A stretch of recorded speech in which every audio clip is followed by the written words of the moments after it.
Ay, nanganganak ko, ang pogi naman. Ay, naku po, may kasama.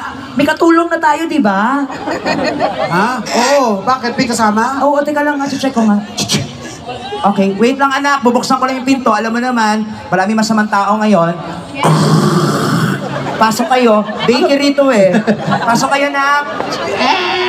Ay, naka-sliding door. Ayan. May sopa kasi, ayan. O, pasok kayo. O, medyo bababa kayo. Third floor to. Okay. Ay, meron. Sinara. O, sige, baba kayo. Mabigat tong grills. Okay. Sinong kasama mo?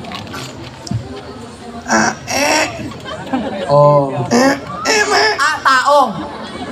Nakikita sa bahay? 2 words? Okay, Tagalog. Oh. 2 syllable. Ano yan? Oh my God! Ano? Sabihin mo! Hindi ko alam. Ano ka ba kaya? Akala ko alam mo. Ano? Ha? Ikaw? Siya? Magjowa! Magjowa sila! Ano ba? Bakit anong sabi? Totoo! Anong sabi? Basketball player yung kasama niya. May bola sa tiyan. Ano ba? Siya? Asawa mo? Buntis ka? Buntis ka! Buntis ka! Tananan tanan tananan tananan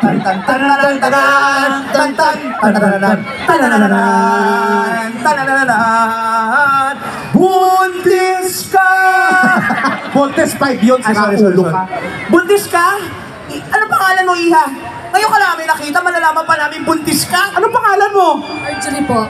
Marjorie! Sabi ko na nga ikaw yung laging na... Oo! Ano? Wala, sorry, lasing ako eh. Ano mo tumagi? Ano mo darating yung anak mo?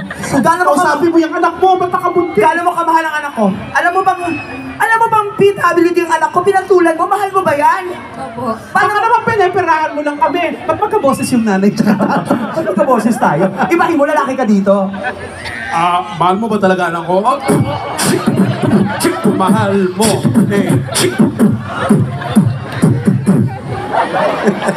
Paano matatapos to? Paano matatapos? Ano to, musical? Gaano mo siya kamahal? Patunayan mo sa amin, halikan mo ang anak namin. Gusto niyo ba halikan niya? Ang tunay, kung tunay niyo mahal yung anak namin, di ba? Kaya mong patunayan sa maraming tao na mahal mo ang anak ko, di mo siya lolokohin? Maraming mana sa amin yan. Baka naman kaya mo lang siya minahal ka dahil sa ari-arian namin. Oo, gusto mo makuha ang girdle ni Papa. Sabi ko na nga ba ito ang pakay mo, ito na. Mamaya may tao. Kikiss mo siya. Kami magkikis. Naintindihan mo? Yes po. Ano sinabi? Huwag mo kami lokohin, ha? Nagmamahalan po kaming dalawa. Kung mahal mo ang anak ko, patunayan mo. Halikan mo siya sa pisngi. Mahal niya nga. Sabi ko sa'yo, mahal niya. Okay. Pisngi lang ba ang gusto mo? Sabihin mo. Yes po. Yun lang. Sige. Fairness, ha? Pwede na. Okay. Wala pa kayo naman, girl number 2?